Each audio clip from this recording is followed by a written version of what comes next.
강한 대적을 이기는 길. 두 번째. 창세기 14장 1절에서 16절 말씀. 전편에 이어서 계속됩니다. 3. 실력을 기르라.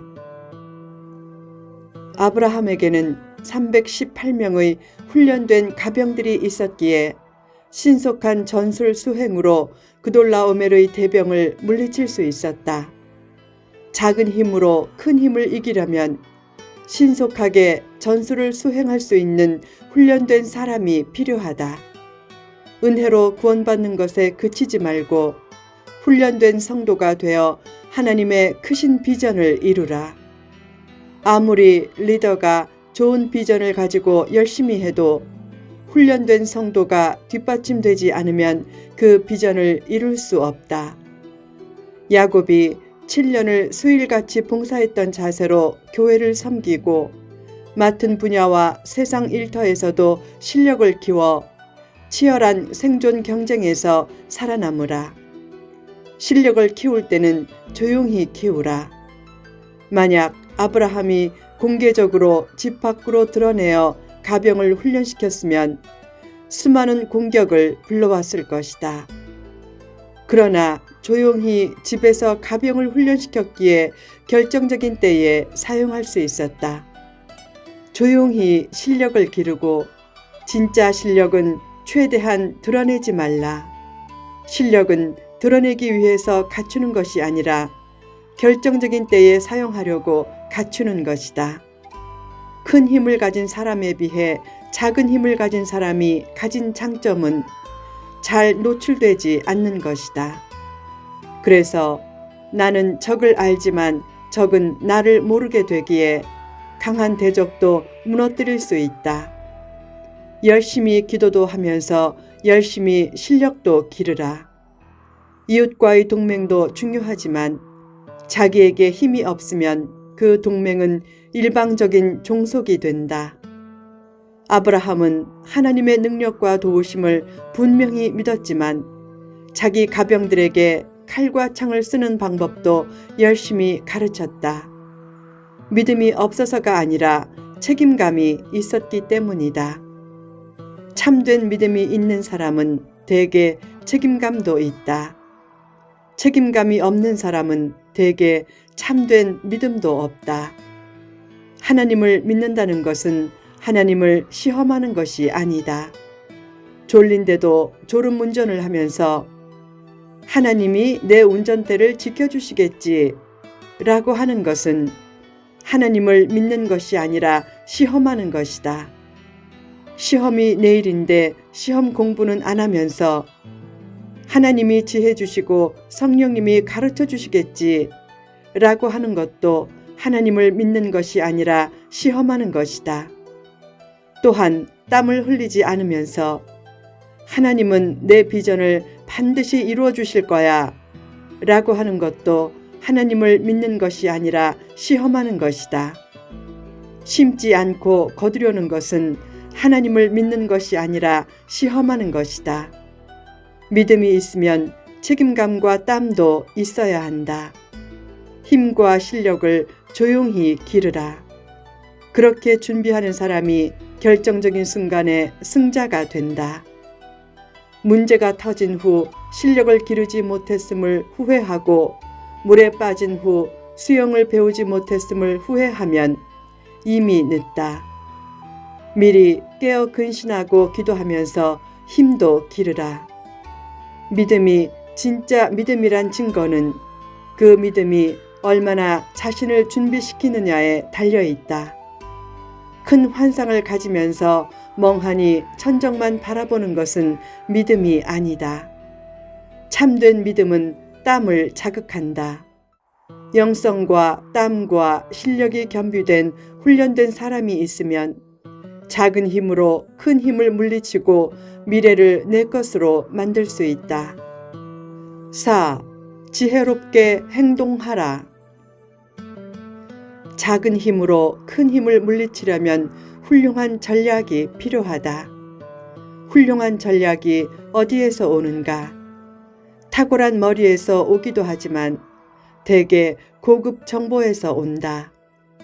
1979년 우리나라에서 대통령이 유고된 상태로 군이 혼란에 빠졌을 때 소장이었던 보안사령관이 국방장관을 비롯해 수많은 대장과 중장들을 제압할 수 있었던 이유는 그가 정보를 장악했기 때문이다.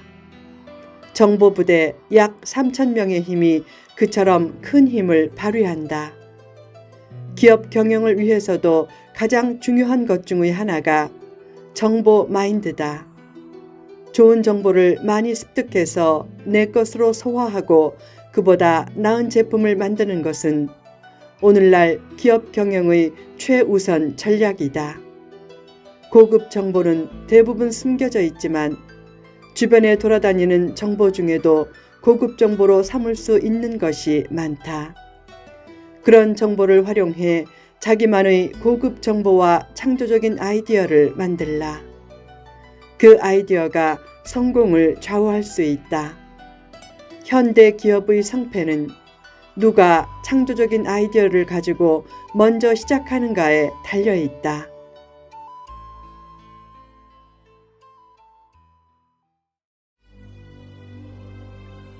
비전을 가지고 무작정 전쟁터로 나가지 말고 고급 정보를 많이 취한 후 자기만이 할 수 있는 새로운 아이디어와 전략을 가지고 나아가라.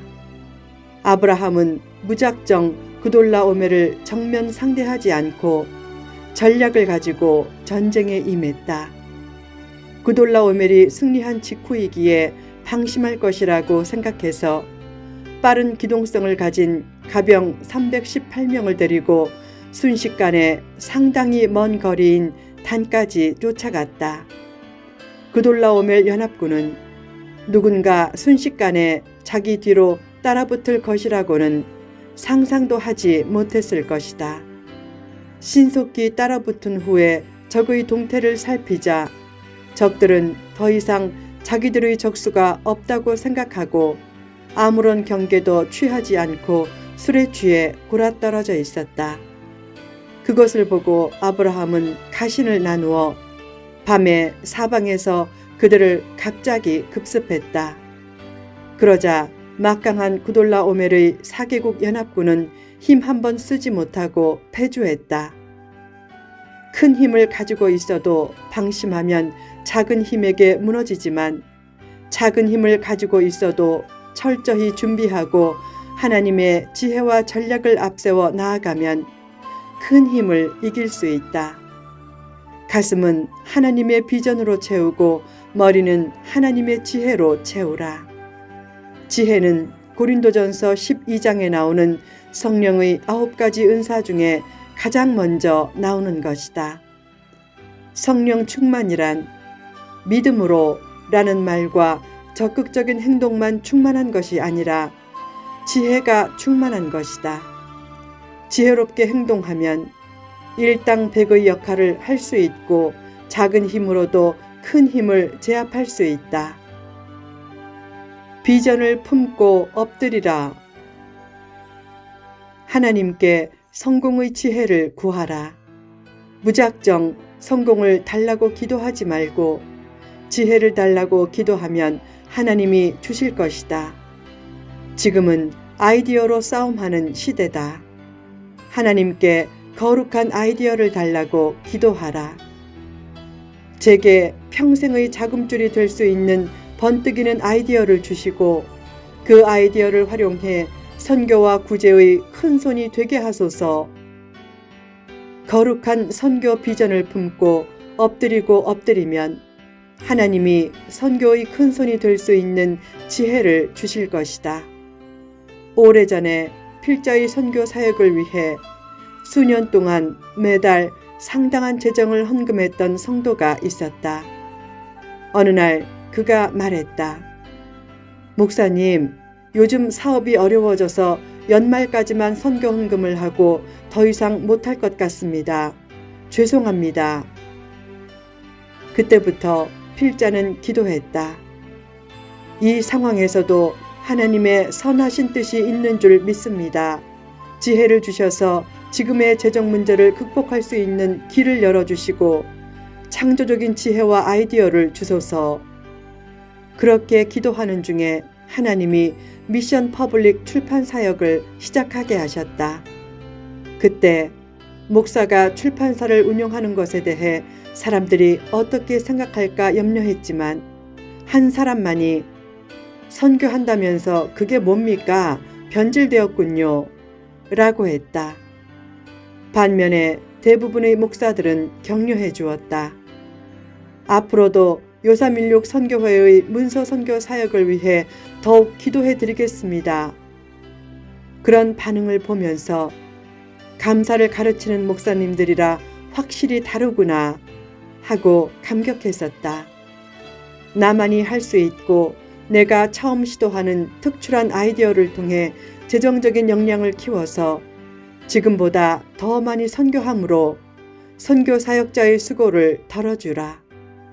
거룩한 선교 비전을 품고 엎드리고 또 엎드리면 하나님이 선교의 큰손이 될 수 있는 지혜를 주실 것이다.